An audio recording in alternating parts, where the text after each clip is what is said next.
মালতী, ঋষিতার খেয়াল রেখো। আমি একটু বাইরে যাচ্ছি, সন্ধ্যের মধ্যে চলে আসবো। তুমি কোনো চিন্তা করো না দিদি, তুমি সাবধানে যাও, আমি ওর খেয়াল রাখবো। ঠিক আছে।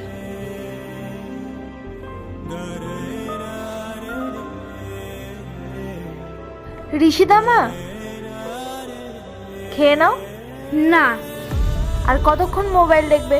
খেয়ে নাও, নাহলে কিন্তু মোবাইল নিয়ে নেব। ঠিক আছে, দাও। আচ্ছা।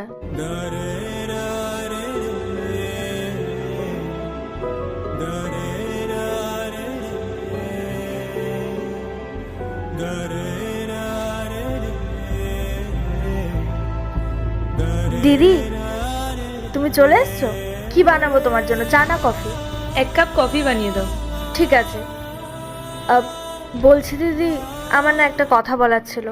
আমার 1 সপ্তাহের জন্য ছুটি দরকার ছিল। 1 সপ্তাহের ছুটি? সবকিছু ঠিক আছে তো মালতী? হ্যাঁ হ্যাঁ দিদি, সব কিছু ঠিক আছে। আসলে আমার এক আত্মীয়ের বিয়ে ছিল, এবার না গেলে সারা জীবন কথা শোনাবে। কোনো ব্যাপার না, তুমি ছুটি নিয়ে নাও, বাকিটা আমি সামলে নেব। ঠিক আছে দিদি।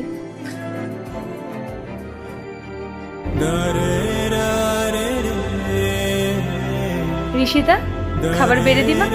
না। কেন? সকাল থেকে তো তুমি কিচ্ছু খাওনি, অন্তত একটা রুটি খাও। না। আচ্ছা ঠিক আছে, তুমি রুটি না খেলে বলে দাও কি খাবে। কিচ্ছু না। কিছু খাবে না? এরকম বললে তো হয় না ঋষিতা। সকাল থেকে তুমি কিছু খাওনি, একটা রুটি তো অন্তত তোমাকে খেতেই হবে। আর কি সারাক্ষণ এই ফোন নিয়ে পড়ে আছো? দাও ফোনটা আমাকে। সারাক্ষণ এই ফোন নিয়ে পড়ে থাকে। আচ্ছা ঠিক আছে, শোনো, তুমি যদি খেতে যেতে রাজি হও তাহলে আমি তোমাকে ফোন চালাতে দিতে পারি। না, আমি খাবো না।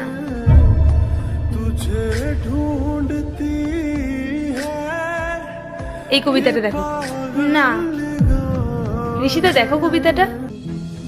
ঋষিতা, এটাকে নিয়ে কি করছো তুমি? তখন থেকে বলছি দেখতে, দেখো কবিতাটা। ঋষিতা, ঋষিতা আমি ডেকেছি কিন্তু। ঋষিতা, জানো মনোজ, ঋষিতা না আজকাল খুব বিরক্ত করছে। ফোন না দেখালেও খাবার খেতে চায় না, আর পড়তে বসালে শুধু ঝগড়া করে, বলে আমি পড়াশোনা করবো না। মানে আমি তো বুঝতে পারছি না কি হলো এই মেয়েটার, সব কথায় কথায় রাগ দেখায়।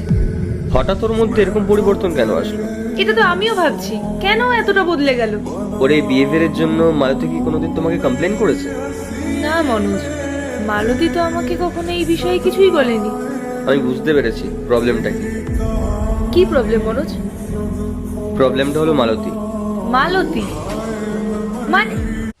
পার্ট 2 দেখতে সাবস্ক্রাইব করো ভেলকু 78M।